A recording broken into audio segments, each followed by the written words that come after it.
You wandered. From the path you thought was right, from the plan you thought was yours, from the place you thought you belonged. You apologized for your detour, for your delay, for the ache in your chest when the destination felt further than it should be.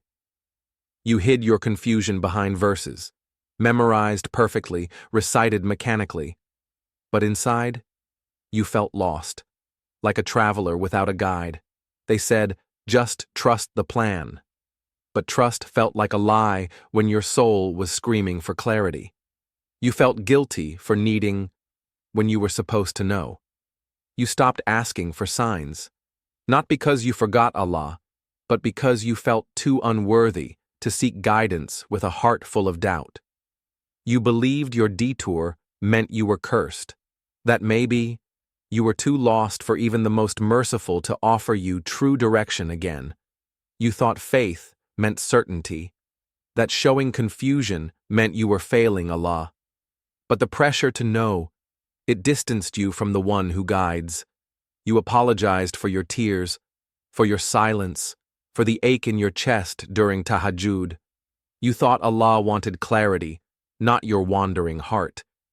You hid your pain behind verses, memorized perfectly, recited beautifully, but inside, you felt lost. Like a ship in a storm with no lighthouse. They said, just have faith. But faith felt like a burden when your mind was screaming for direction. You felt guilty for being when you were supposed to be strong. You believed your detour disqualified you from rahmah, that maybe you were too fragile for even the most merciful to shelter your wandering heart. You thought maybe he stopped offering guidance, that your path was too crooked, your silence too empty, that peace meant no detour, only the straight way. Allah says, and we have certainly guided him to the way, whether he be grateful or ungrateful. Al-Insan 3. Your path, even the detour, is known. Your confusion is not a sign of weak faith. It is a sign that your soul still longs for its Creator's guidance.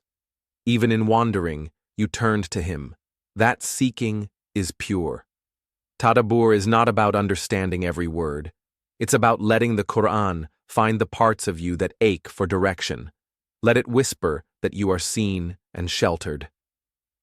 The Prophet said, no fatigue, nor disease, nor sorrow, nor sadness, nor hurt, nor distress befalls a Muslim, but that Allah expiates some of his sins. Bukhari. Your detour, your pain, it has purpose.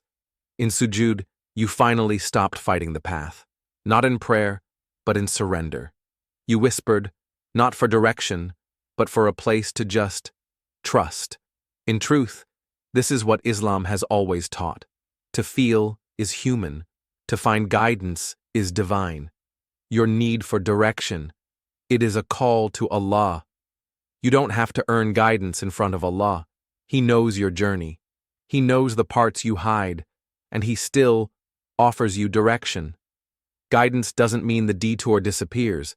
It means you no longer walk it alone. It means you can whisper Ya Rabbī and know he is already there. Let go of the need to be perfect. Let go of the fear of being seen. Just breathe. Just be. Just trust that you are worthy of the path that was always meant for you. You carried your confusion like a secret shame. You apologized for your tears before Allah, thinking maybe he needed you to be strong to be guided. But what if guidance was never about being perfect? What if your cracks are not flaws? What if they are spaces for nur? What if your soul in all its wandering was exactly what Allah intended to draw you closer to him? What if your detour was never a detour at all? If you're ready to stop fighting the path and start trusting the journey, guided by the Qur'an and Sunnah, we've prepared something gentle for your way.